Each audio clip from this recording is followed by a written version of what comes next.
qui est vraiment frappant au niveau de la Société de l'Avenue Mont-Royal, c'est tout l'aspect créatif, l'aspect innovateur des projets qui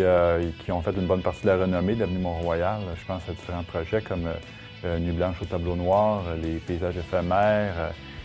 qui ont une excellente notoriété. Le dossier PESIC vert, qui nous a été présenté à ses débuts, sous le nom de BESIC bleu, ou un super projet qui permettait aux gens d'utiliser gratuitement un vélo pour faire le tour des commerces du plateau et même en profiter pour visiter les beaux endroits du quartier, a été unanimement accepté par l'ensemble des membres du conseil d'administration de la Caisse des Jardins du Mont-Royal à ce moment-là. Et aujourd'hui, les caisses du plateau Mont-Royal qui participent encore avec enthousiasme à ce projet-là, BESIC vert, qui était pour nous un dossier qui était bénéfique d'un point de vue développement durable et qui faisait preuve de leadership. À preuve, ça a sûrement inspiré le dossier Bixi, qui aujourd'hui fait tant l'affaire des Montréalais. Pour moi, l'avenue du Mont-Royal, c'est vraiment une référence, puis pas seulement qu'à Montréal, je voudrais même que c'est une référence en Amérique du Nord, parce que c'est une artère commerciale qui est excessivement dynamique et qu'il y a des commerçants, en fait, on l'a mesuré également dans un sondage, qu'il y a des commerçants qui sont appréciés de la population avec des produits qui sont innovateurs. Des commerçants aussi qui ont su, par leur dynamisme, créer des concepts qui sont intéressants. Tellement intéressants que plusieurs développeurs immobiliers qui sont surtout localisés en banlieue viennent voir pour trouver des idées, pour s'en inspirer, mais également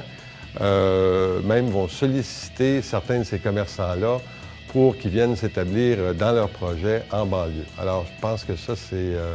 un signe d'une très grande innovation, d'un très grand dynamisme pour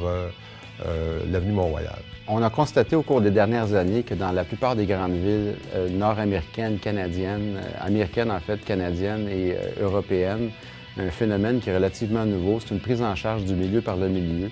qui favorise la création d'organismes tels les sociétés de développement commercial afin de favoriser le développement commercial, mais aussi le développement culturel et social des quartiers de ces villes-là.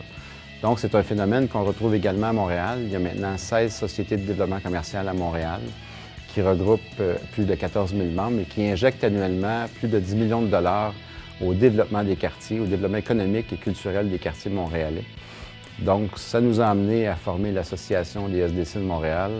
pour représenter tous ces gens-là, se donner une voix commune auprès des autorités publiques. Et à cet égard-là, la SDC de l'Avenue Mont-Royal a agi à titre de pionnier